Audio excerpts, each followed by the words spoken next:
Halo rekan Gravity. Hari ini Ribo kembali menemani kalian dengan pembahasan yang tak kalah epik dari sebelumnya. Simak terus ya videonya. Pernah nggak sih rekan Gravity melihat tabrakan dan mungkin bertanya-tanya kenapa dampaknya bisa berbeda?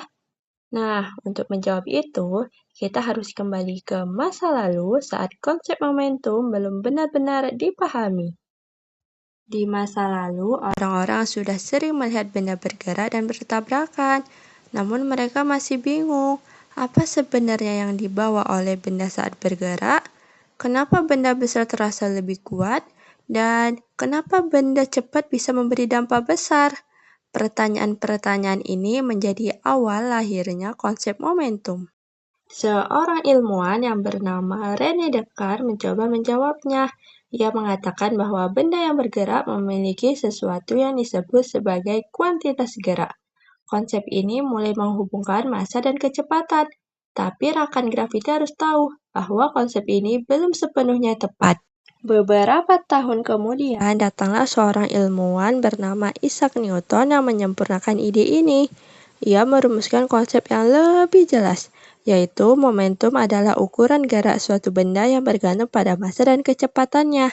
Artinya, semakin besar massa benda dan semakin cepat kecepatannya, maka momentumnya juga semakin besar. Sekarang kita kembali ke pertanyaan awal, yaitu kenapa tabrakan bisa berdampak berbeda? Nah, coba rekan Gravity bayangkan dua kendaraan. Yang satu ringan tapi cepat dan yang satu lagi berat tapi lambat. Keduanya memang mempunyai momentum dan pada saat bertabrakan terjadilah pertukaran momentum pada kedua kendaraan tersebut. Setiap tumbukan pada tabrakan ada satu hal yang selalu tetap. Hal tersebut dapat dijelaskan melalui hukum kekekalan momentum. Kira-kira apa ya maksud dari persamaan hukum tersebut? Jadi, dari persamaan tersebut, kita bisa melihat bahwa jumlah momentum sebelum tumbukan akan sama dengan jumlah momentum setelah tumbukan, tetapi selama tidak ada gaya dari luar.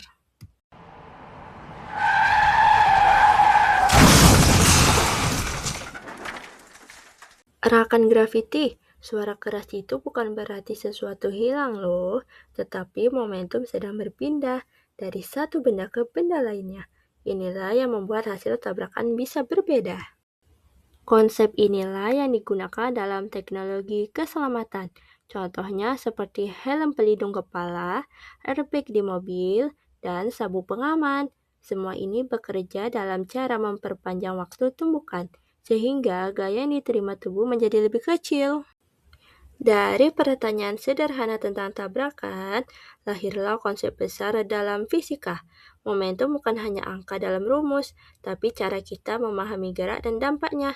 Jadi, rekan Gravity harus tahu, setiap gerakan punya konsekuensi, dan dalam fisika semuanya bisa dijelaskan. Oke, rekan Gravity, demikian pembahasan momentum dari kejadian tabrakan. Semoga menambah pemahaman untuk kita semua ya. Sampai jumpa di pembahasan selanjutnya. Bye-bye.